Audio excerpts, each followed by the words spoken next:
Por escrito. Por escrito.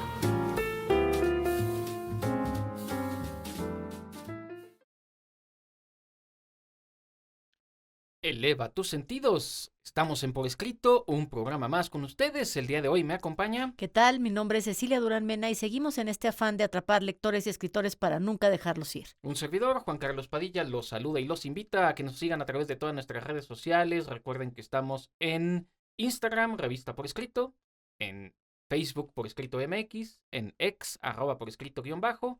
Nos pueden ver también a través del canal de YouTube en Revista Por Escrito o a través del canal de Spotify Por Escrito.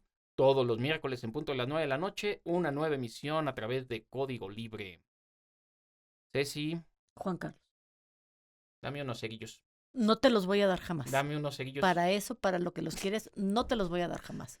Vamos a nuestros pretextos literarios.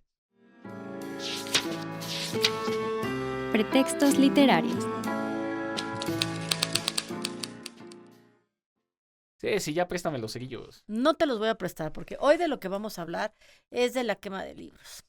Y si hay un tema que nos apasione en este programa, es la censura, es la destrucción de conocimiento, es que, a ver, estemos de acuerdo que los libros, Juan Carlos, y todos los que nos escuchan, son herramientas poderosísimas. Entonces, ¿qué pasa cuando mi pensamiento no está de acuerdo con el tuyo? Y cuando yo me anecio y tú te anecias en tu posición porque tú piensas que tu verdad es la verdad absoluta y yo pienso que la mía tiene esa condición. Y entonces, así como que de repente, yo que soy más poderosa, te pido que me des tu libro y te lo quemo. Dios mío. Y eso ha sucedido mucho en la historia de la humanidad. Vamos a armar la polémica, Ceci. Vamos. A ver. ¿No existirá en el mundo algún libro que sí merezca ser quemado? Ninguno. Ni siquiera los libros de los políticos que están ahí en donceles, que te los venden Tíralos a a la 5 basura. pesos.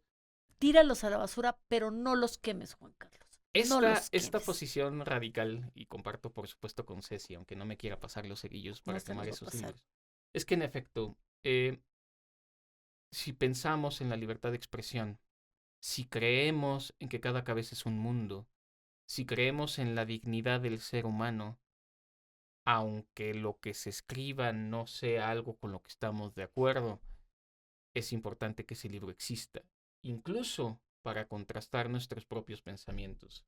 Es bueno que haya buena y mala literatura, es bueno que haya buenos y malos libros, es importante y es atroz lo que ha ocurrido a lo largo de la historia, quemar libros. Y fíjate, mi querido Juan, creo que lo que pasa es que también a veces la historia reivindica eso que en un momento determinado llamaron malos libros, porque resulta que algunas veces mi verdad, con el progreso, con los descubrimientos científicos, en fin, van a probar que a lo mejor mi verdad, chiquita, pequeñita, tenía esta partícula de auténtico, de verdadero. Y pienso, por ejemplo, en Galileo. Todo lo que Galileo sufrió, todo lo que Galileo tuvo que decir y el juicio que tuvo al que tuvo que someterse y la humillación de decir, bueno, pues estaba equivocado cuando no estaba y él sabía que no estaba equivocado y el tiempo, o sea, ¿qué hubiera pasado si hubiéramos destruido el conocimiento de Galileo? Tal vez, pues otra persona lo descubriría y diría, ah, yo fui el descubridor. Pero la primera persona que pensó en eso fue Galileo. Y si hubiéramos destruido eso, hubiéramos destruido hubiéramos destruido la verdad. Y eso es lamentable. Y creo que estos objetos de censura, por razones políticas, por razones religiosas, por razones de poder, pues la verdad es muy lamentable que se pierdan, porque se pierde conocimiento, se pierden ideas y no estamos como para estar desperdiciando. De por sí se ha perdido en la historia muchos libros por incendios. Cuando hicimos el programa de las bibliotecas, hablando de Alejandría, y cuestionábamos si habría sido incendiada intencionalmente o no. Si lo fue intencionalmente, entonces no hay diferencia con lo que vamos a hablar el día de hoy. Si no fue intencionado, es una pérdida gravísima. Sí. Lo decíamos también hace poco en otros programas. Aristóteles dice que los mejores trágicos de su tiempo no son los que conocemos, pero conocemos lo que conocemos porque fueron los que sobrevivieron al tiempo. Y lo muy grave de la quema intencional de libros es que intencionalmente estamos suprimiendo a sus autores y sus ideas. Aquí menciona Ceci a Galileo. Yo quiero hacer alusión a Giordano Bruno. Son más o menos contemporáneos. Ujú. Recuerdo muy bien porque en una clase una alumna tuvo la valentía y la osadía de decir algo que yo no había pensado, pero que es cierto. Galileo salvó el pellejo Ujú. porque dijo que se desdecía. Digamos, las malas lenguas dicen que dijo, aunque difícilmente se pueda comprobar, que entre dientes dijo que, bueno, sin embargo, la Tierra se mueve como yo les estoy diciendo. Es decir, es una manera de hacer ver que el personaje no se arrepintió, más bien no se desdijo realmente, Ujú. ¿no? Pero Pero se quien desvió. se mantuvo, quien fue quemado vivo Ay, sí, con Dios mío, sus propios libros, fue Giordano qué Bruno. pena. Giordano Bruno dijo un poco antes que Galileo cosas que Galileo va a decir después. Giordano Bruno, a pesar de haber sido monje, era uno de estos primeros científicos que, aunque no podía explicar muy bien lo que ocurría, entendía que ocurría de esta manera. Él también era, de alguna manera, un astrónomo, porque la astronomía fue quizá la primera ciencia como la conocemos el día de hoy. Y lo interesante de Giordano Bruno es que él, ante el tribunal de la Inquisición, a diferencia de Galileo, dijo: yo me sostengo y me sostengo con mis ideas. ¿Ah, sí? Ah, sí, pues órale. Pues a la hoguera en el 1600. Sí, carambas. Y creo que, yo creo que el ejemplo de Giordano Bruno es uno de los más trágicos que existen, pero a ver, pensaríamos como que Alejandría a lo mejor fue un accidente, pero en China, en el año 213 antes de Cristo, un grupo de hombres intentaba, fíjate nada más lo que te voy a decir, intentaban rescatar todo, pues lo que quedó de la biblioteca de Alejandría para llevárselo al imperio chino. Shi Huangdi aprobó que se quemaran todos los libros que se rescataron. Imagínate nada más de lo que estoy hablando, nada más de decirlo me duele la panza. Todos menos los de agricultura, los de medicina o los de profecía. Entonces, todo el esfuerzo que se hizo por recuperar de las cenizas de Alejandría, pues lo poquito que quedó, pues esto que recupere, no importa, pues vuélvelo a quemar. Santo cielo, cómo de verdad a veces nuestras ideas nos traicionan y nos llevan al pasado.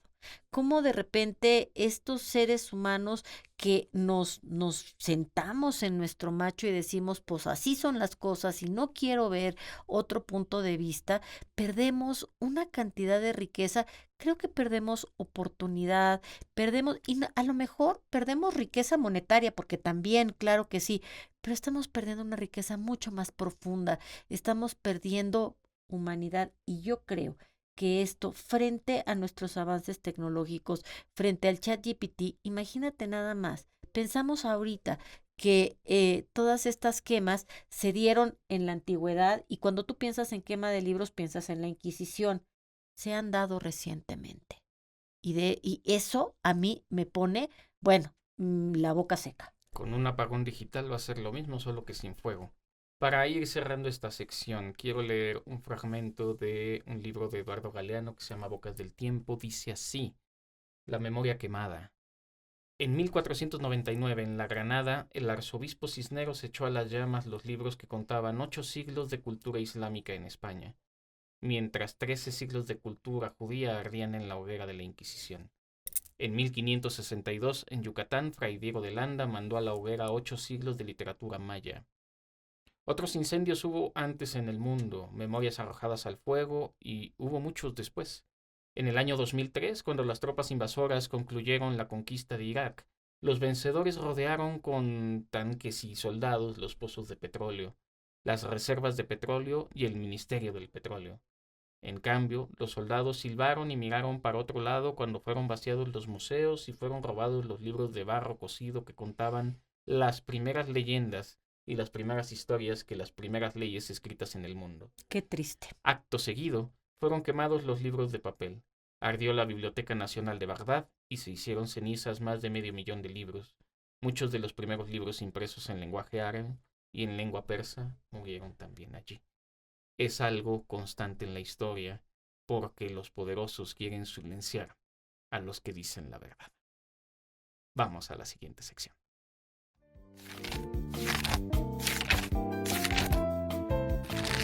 La Biblioteca Redonda. La biblioteca circular. En esta biblioteca circular, si hay algo a lo que le podemos tener miedo, es a los cerillos, es al fuego. Pero más que eso, es a la censura. Hubo en 1557, el médico Francisco de Peñaranda escondió 11 libros que los puso en una caja protegidos con paja entre las paredes de su casa en Badajoz. ¿Por qué hizo eso? Porque se trataban de materiales peligrosos. Materiales entre los que había, imagínense nada más, la obra de Erasmo de Róterdam y un ejemplar de la vida de Lazarillo de Tormes, qué peligroso.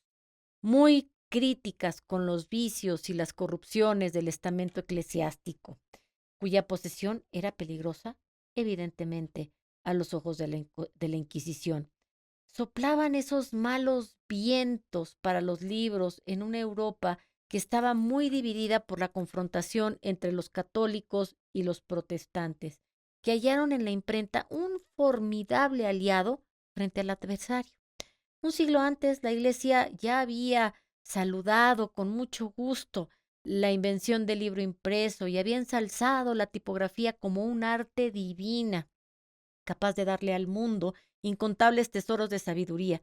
Sin embargo, muy pronto se percató de que tan santa, pues no era, porque entrañaban riesgos en aquel portentoso y eficaz medio para difundir las ideas.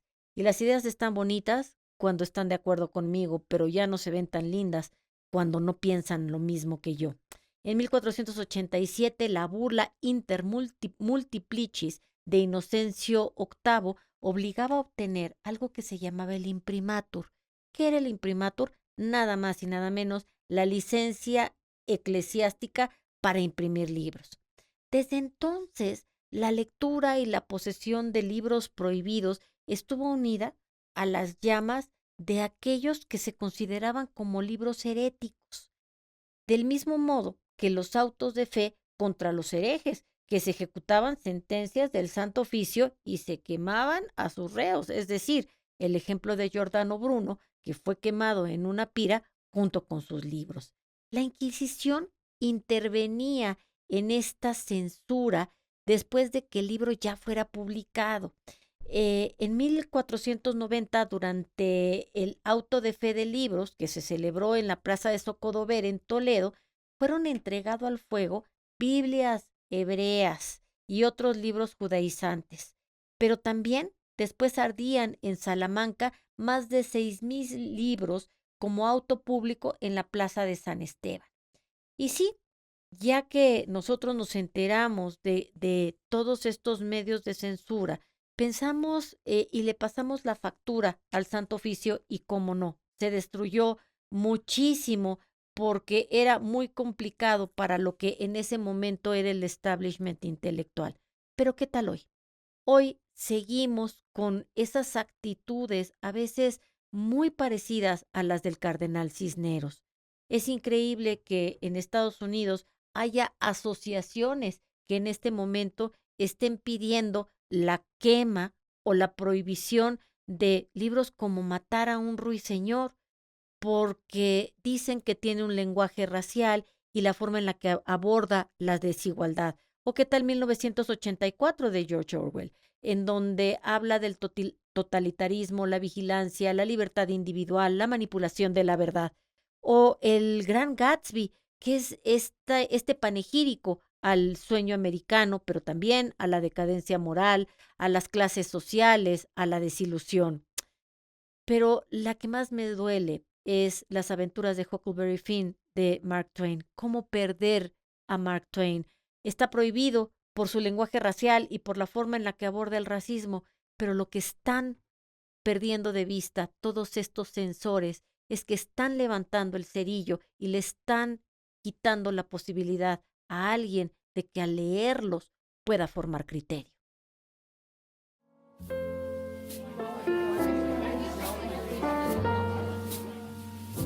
Conversaciones.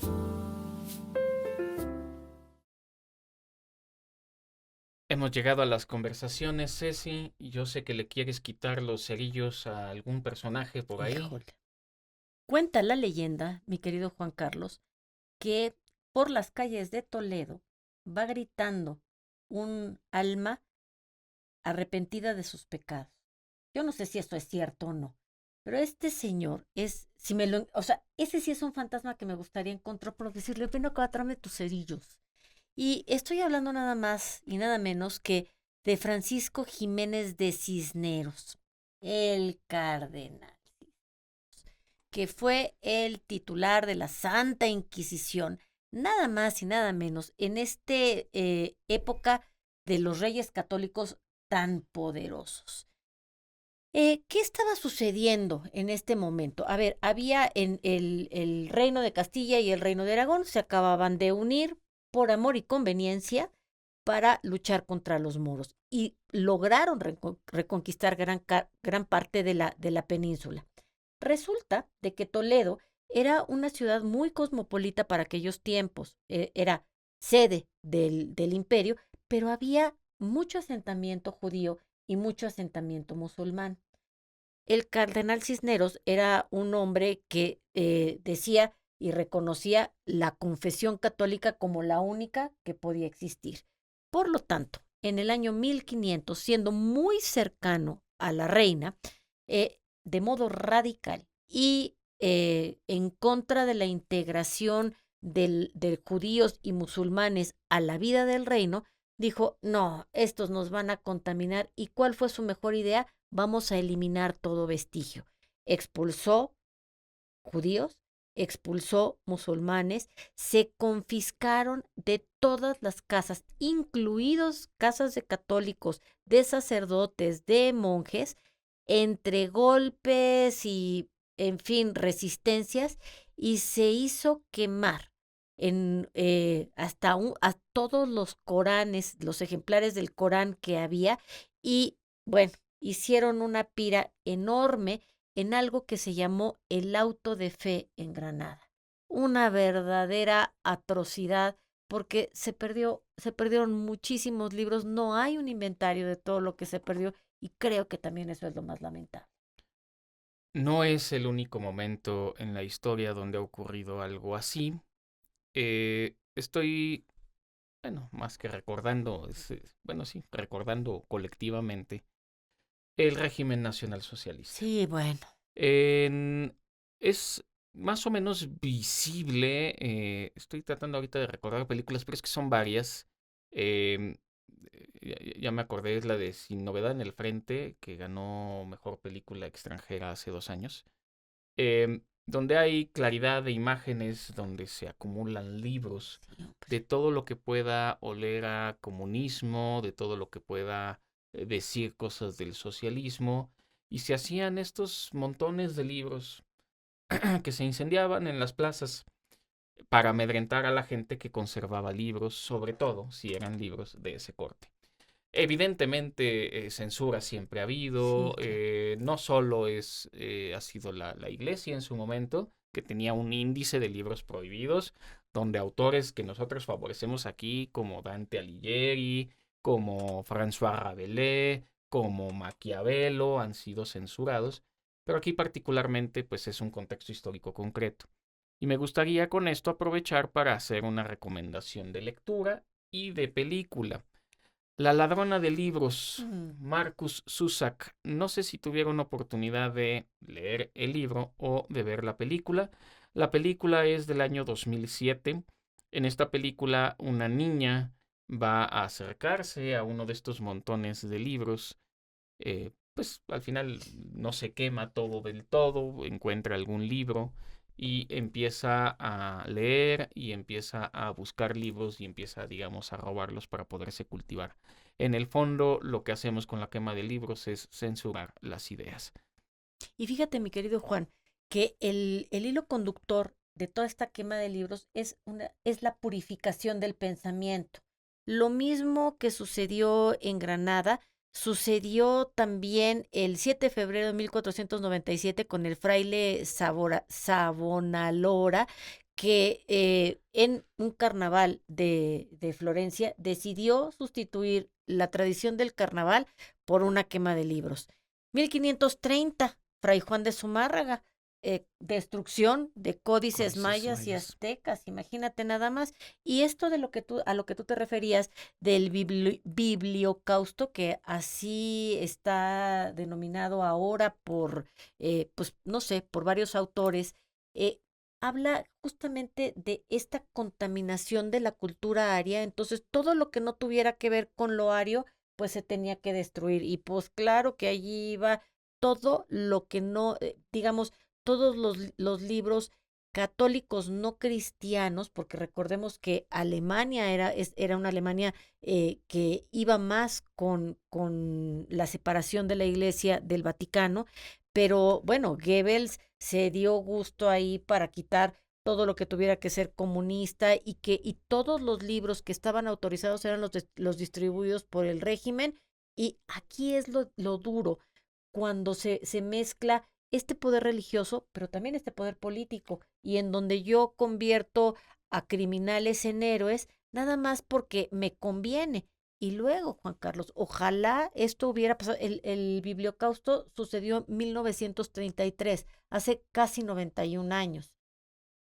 Pero no fueron los únicos, Juan Carlos. Ha habido en este siglo, más bien en el siglo pasado y en este siglo, también este tipo de restricciones. Déjame relatarte algo que, como ya muchos de ustedes saben, he estado muy apasionado de Miguel de Unamuno. Unamuno decía, primero la verdad que la paz.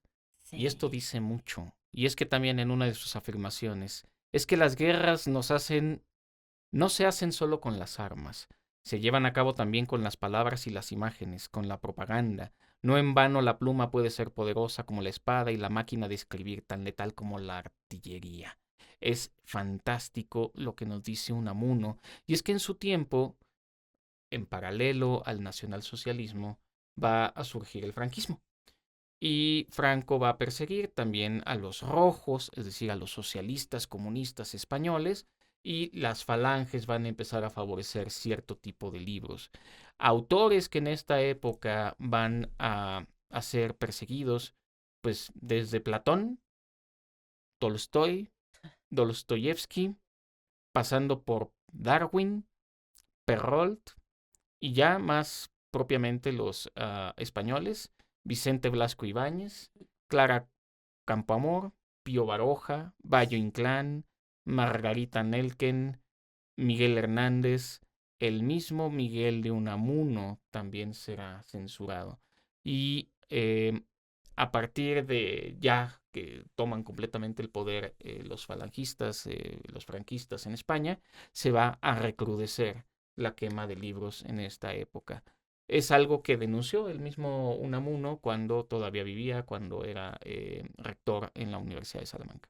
Déjame mandarte a 40 años atrás, Juan Carlos, a Argentina, 1980, 30 de agosto de 1980, día fatídico, los terrenos vacíos de Sarandí, que se convirtieron en el lugar más macabro porque varios camiones desde muy tempranito depositaron, fíjate nada más, 1,5 millones de libros, folletos, todos los que fueron publicados por el Centro Editor de América Latina. Y bueno, se tomaron muchísimas fotografías, se filmó todo, o sea, toda esta pira, este sinsentido, en donde, bueno, se estaban muertos de risa todos los que estaban haciendo eso. 1992, 12 años después, Sarajevo. Entendemos el conflicto entre Bosnia, Herzegovina, Serbia. digo, fue una guerra muy, muy cruenta. Y la Biblioteca Nacional de Bosnia, Herzegovina, en Sarajevo, fue bombardeada desde las 10:30 de la noche del 25 de agosto de 1992 con fuego de artillería. La biblioteca perdió casi 2 millones de Sí. volúmenes. Algunos amantes del libro habían formado una larga cadena humana para pasarse los libros y tratar de rescatar lo que pudieran, el techo se derrumbó y ¿qué crees? No solamente quedaron restos de los libros, quedaron restos humanos. Con este afán de rescatarlos. Estoy recordando la escena de El nombre de la rosa, cuando Guillermo de Baskerville, perdón que spoileé un poquito el final, justamente por querer descubrir el libro que estaba ocasionando las muertes, termina provocando un incendio. Y- Y a veces, pues estas cosas ocurren. A ver, Cecilia Durán, te voy a dar el argumento que muchos de estos conspiradores de libros han utilizado desde la literatura, usando a un personaje que a nosotros nos gusta para defender la quema de libros. A ver, dame. Capítulo 6, Híjole. titulado Del donoso y grande escrutinio que el cura y el barbero hicieron en la librería del ingenioso Hidalgo. Estoy hablando del Quijote de la Mancha. Dice así, textual en el Quijote. Mandó el barbero que le fuesen dando aquellos libros uno a uno para ver de qué trataban, pues podía ser hallar alguno que no necesitara el castigo del fuego. No, dijo la sobrina, no hay para qué perdonar a ninguno, porque todos han sido los dañadores. Mejor será arrojados por las ventanas y prenderles fuego. Este fragmento lo utilizó precisamente Antonio Luna para defender la razón por la que hacían la quema de libros en esta España franquista. Cito, para edificar España, una grande y libre, condenamos al fuego los libros separatistas, los liberales, los marxistas, los de leyenda negra, los anticatólicos, los del romanticismo enfermizo, los pesimistas, los pornográficos, los de los modernismos extravagantes, los cursis, los cobardes, los pseudocientíficos, los textos malos y los periódicos chabacanos. Para concluir, leyó el pasaje de El Quijote al que acabamos de hacer referencia. Es interesante, obviamente en la novela lo hacen porque Alonso Quijano. Alonso Quijano pues había sido dañado por los libros de caballeros, ¿no? Y Luna que mañoso, porque lo está descontextualizando totalmente, ¿no? Pero este es el argumento que muchas veces han usado para quemar los libros. Es que, ¿sabes qué, mi querido Juan? Yo, es lo que te digo. Sí hay libros que dices, híjole, no manches, o sea, hombres lobos y tantas cochinadas que hemos, sombras de no sé cuántas cosas, etcétera, que son verdaderas porquerías literarias. Sí. No los leas. Si no te gusta, pero no los quemes. Sí, claro. No los quemes. Yo creo que esto de lo que tú hablabas hace unos momentos, la quema de la Biblioteca Nacional de Bagdad, ha sido uno de los crímenes que más nos conmovieron a toda la humanidad, porque hubo una ola de saqueos que desmantelaron, pero que destruyeron, a ver, no solamente libros, piezas arqueológicas, obras de arte, ante la pasividad de la gente que veía y decía, pues sí, pues ni modo, pues hay que hacerlo, es por la fe, en fin. Hay gente que piensa que este fue un movimiento militar, hay gente que pues sí, piensa que este fue un movimiento terrorista también, en fin, como decían por ahí, haya sido como haya sido, es verdaderamente lamentable.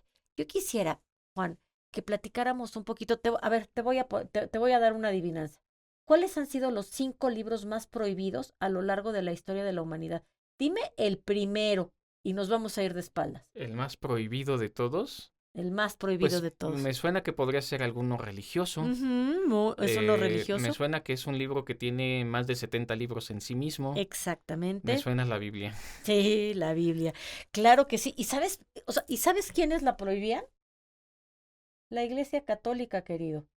O sea, no sé, es una cosa increíble porque era un libro que estaba destinado nada más a las personas que habían consagrado su vida a la religión católica, y entonces todos los demás, el pueblo católico, no tenía derecho a leerlo. Bendito Dios, llega 1965, el Concilio Vaticano II, y esto se remedia. Pero no solamente los católicos levantaron la mano contra la Biblia, también en algunos países ha sido prohibido por esta propagación ideológica que es distinta pues a la del régimen oficial. Recordemos que la Biblia es importante para 3 religiones, no toda la Biblia para las 3. Ujú. Hay partes, sobre todo el Antiguo Testamento, importante para el judaísmo, el Nuevo Testamento importante para el cristianismo y algunos pasajes del Antiguo Testamento importantes para el Islam, Sí, claro. porque también hablan de su origen. Ujú. Entonces, los libros religiosos son altamente prohibidos porque propagan las ideas contrarias a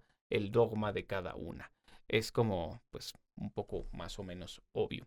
El número 2, Juan Carlos. A ver, es uno que a mí No, me no, pues ya, encanta. ya me va a quedar algún chino. No, es Dime. uno que me encanta. Ah, bueno, entonces sería Lolita. Claro, Lolita. ¿Y ¿Cómo quemado no? o prohibido? Prohibido. Híjole. Prohibidísimo. ¿Por qué? Pues porque narra la obsesión de un hombre adulto por una jovencita, por una niña de Por una 12 menor de edad. años, ¿no? Sí, sí. Entonces, bueno, pues sí, por su contenido explícito, por la temática de abuso sexual. Aquí en México estuvo prohibido, no creo que esté en tu lista. ¿Aura?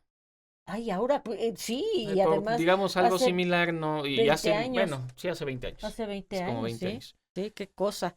A ver, yo no sé si está dentro de tu top 5, pero me gustaría hacer referencia ahora que mencionabas Bagdad, porque parece que Bagdad fue una ciudad brutal. Así se describe en Las Mil Noches y una Noche. Ujú. Y podría ser uno de esos libros muy escandalosos para Occidente por todas las cosas exóticas, sensuales que se narran en esta obra. Yo voy apenas en la noche 60, ahí la llevo como 800 Ahí páginas. vas. Ahí voy. Ahí vas. Espero terminarlo en vida, por supuesto. No sé si Las Mil y una Noches esté dentro de ese top 5. No. ¿Sabes cuál? Uno muy, muy, muy reciente, Los versos satánicos de Salman Rushdie. Y es que esta novela explora temas de identidad religiosa, cultural, y lo que pasa es que creo que sí, y lo reconoce el propio autor Salman Rushdie, es una pluma magnífica, eh, mm, representa al profeta Mahoma en una especie de sacrilegio. Entonces, está prohibida, por supuesto, porque es para la gente de tradición islámica, esto es una blasfemia. Sé que recientemente, porque lo habíamos platicado en algún momento, él sufrió un atentado. Así Acaba es, de publicar otro libro, si no me equivoco. En este último atentado perdió un ojo. así es. Entonces sí ha sido una persona muy perseguida, pues por expresar ideas contrarias a la creencia específicamente religiosa de otros. Es que se pasó de la raya y por eso en aquellos años el Ayatollah Khomeini eh, editó una fatua que es una sentencia de muerte que cualquiera que sea leal a Mahoma, a Madonna, no, a Mahoma, tiene que ejecutar. Hijo. Sí, chispas. Y en el número 4, ¿Te encanta? ¿a mí? Sí, creo. ¿Algún...? No, A entonces ver, te Dostoyevsky digo, no. A ver, Anthony Burgess. ¿a quién? Anthony Burgess, No. La Naranja. Ah, La Naranja La Mecánica. Naranja Bueno, Mecánica. pues hasta la película estuvo prohibida en la década de los 70, Sí, hasta la década de los 70 no se podía. no se podía en Inglaterra, No se podía, ni en Estados Unidos, ni me en Estados parece. Unidos. El cuento es que a ver, ¿de qué se trata? Es un relato distópico sobre la violencia juvenil y la manipulación estatal. Qué delicados, en fin, ¿no? La justificación por la que la prohibieron era porque incitaba a la violencia. Puras mentiras. Lo que pasa es que dejaba muy claro ver cómo el Estado podía manipular a los jóvenes y era a partir de esta manipulación que los jóvenes se volvían violentos. Sí es muy violenta, es muy, muy explícita y bueno, pues a partir de los censores era muy negativa. La película que yo tuve oportunidad de ver después me pareció no tan terrible. Pues que te Vaya, dicen lo tanto, ¿no? explícito en los 70 no es lo mismo que lo explícito en el siglo Ah, XXI, estoy de acuerdo. sin duda alguna. ¿Te digo cuál es la quinta? A ver, Y lo lees y ya hasta te da ternurita. El amante de Lady Chatterley, ok, por sí, ser sumamente erótico, pues sí. pornográfico en Pues sí, aquellos años, ¿no? podría resultar así. A mí me gustaría cerrar con una última recomendación antes de despedir el programa. Fahrenheit 451 de Ray Bradbury, porque en esta obra un policía que se dedica a la quema de libros clandestinos porque la población no puede leerlos, llega a la reflexión de, bueno, ¿y por qué se prohíben? Y entonces se empieza a transformar hasta que llega a una comunidad de lectores. Es una obra que no podemos No perdernos. Fahrenheit 451 de Ray Bradbury. Despedimos el programa. Quiero despedirlo con verdaderamente las prohibiciones que estamos teniendo el día de hoy. Matar a un ruiseñor de Harper Lee, 1984 de George Orwell, El Gran Gatsby de Scott Fitzgerald, Las aventuras de Huckleberry Finn de Mark Twain, ¿cómo puede ser esto posible? Beloved de Toni Morrison, que fue ganadora del Premio Nobel de Literatura, y Harry Potter hoy están prohibidas en muchos lugares en Estados Unidos. Y en este afán de seguir atrapando lectores y escritores para nunca dejarlos ir, esto para mí es una aberración. Se despidió Cecilia Durán Mena y un servidor, Juan Carlos Padilla, que agradece a todo el equipo de producción. Tenemos casa llena. ¡Ay, sí! Vida literaria, sin censura. Ultimátum. Hemos puesto la versión de San Jerónimo entre la hebrea y la Septuaginta, como entre la sinagoga y la iglesia oriental, que son como dos ladrones, el uno de derecha y el otro de izquierda, y Jesús, esto es, la iglesia romana, en el medio. Prólogo a la Biblia políglota complutense, Cardenal Cisneros.